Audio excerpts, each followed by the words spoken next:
والقلم وما يسطرون. Kisah tentang sosok orang yang sangat saleh dari kalangan tabi'in. Dia hidup di zaman Nabi SAW tapi tidak sempat bertemu dengan Nabi dalam pendapat sebagian orang, yaitu Ubaid bin Umair bin Qatada al-Laythi al-Jundu'i al-Makki, ya. Orang ini sangat saleh, luar biasa. Sampai di Mekah itu kalau ada orang yang menganggap dirinya, ya, lemah imannya, pasti datang kepada dia, ya, kepada Ubaid ini rahimahullah. Orang ini sangat luar biasa keimanannya. Ada sebuah kisah dinukil oleh Ibnu Qudamah. Kisah Ibnu Qudamah dinukil tadi, kisah Tha'labah. Ini dinukil dalam sebuah kisah di sebuah buku, ya. Kisah ini kisah sahih. Ada seorang wanita di Mekah sangat terkenal dengan kecantikannya. Dan wanita ini terkenal tinggi, putih, cantik, fitnah luar biasa. Tapi dia tutup wajahnya, dia pakai cadar. Dia bilang sama suaminya, satu hari dia bicara sama suaminya. Dia mengatakan, wahai suamiku, kira-kira apakah ada orang yang bisa selamat dari fitnah wajahku ini? Artinya dia coba menyebutkan sama suaminya. Kata suaminya, tentu saja ada, ya, walaupun kau cantik, tapi akan ada orang yang bisa tidak kena fitnahmu. Kata perempuan itu penasaran, siapakah itu? Artinya kalau saya buka wajah saya, ya, saya tidak pakai hijab ini, masalah laki-laki yang tidak tertarik. Maka kata suaminya, Ubaid ibn Umair, seorang ulama. Maka tiba-tiba istrinya karena merasa tertantang datang kepada suaminya lalu berkata, wahai suamiku, Andes, apakah kau mengizinkan aku untuk coba menggoda Ubaid hanya untuk mengetes imannya, sekaligus juga mengetes apakah betul memang dia tidak kena dengan fitnah wajahku dan kecantikanku ini? Suaminya mengatakan, karena penasaran juga mengatakan, baik, saya izinkan. Maka wanita ini pergi ke Masjid Haram. Ini Ubaid ini punya majelis ta'lim, ya, di Masjid Haram, ulama besar. Tidak pernah sama sekali berbuat dosa dalam kisahnya, dalam kisah hidupnya. Allahu alam kalau yang dinukil dari kisah yang lain, tapi dia disebutkan orang yang sangat soleh. Kemudian datanglah wanita ini lalu mengatakan, saya punya pertanyaan Syekh. Kata dia, silahkan. Dia bilang, tapi pertanyaan ini pribadi, maka saya tidak bisa menanyakan di depan orang. Kalau bisa saya akan meminggir dengan anda di salah satu sudut masjid ini. Karena perempuan ini terus menunjukkan kesedihannya, menangis. Maka Ubaid mengatakan, baiklah, tapi tetap di depan umum, bukan berduaan-duaan khalwat. Di tiang masjid di sebelah situ ada sekitar jemaah. Tiba-tiba wanita ini pada saat duduk depan Ubaid membuka cadarnya, dan memang terlihat kecantikan yang luar biasa. Maka Ubaid rahimahullah mengalihkan wajahnya sambil kata Ubaid mengatakan, apa yang kau lakukan? Bukankah kau bertanya, kenapa kau membuka cadarmu?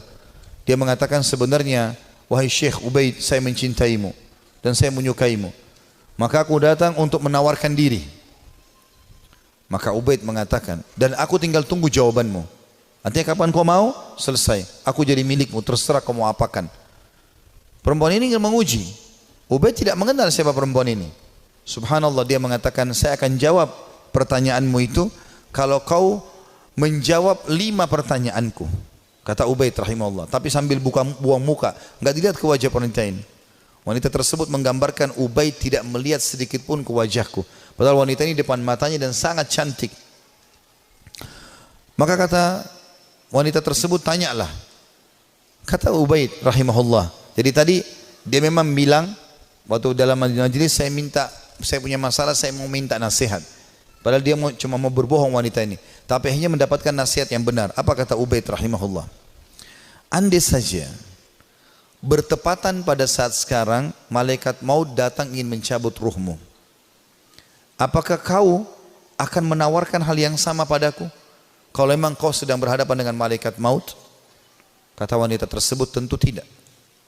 Pertanyaan kedua, andai saja kamu sedang berada dalam kuburan, tempat yang pasti kau akan datangi, dan kau sedang bertemu dengan Munkar dan Nakir, 2 malaikat akan bertanya di kuburan, dan kau sedang ditanya untuk selamat ke surga atau neraka, apakah kau juga akan berpikir tetap akan menawarkan dirimu seperti ini?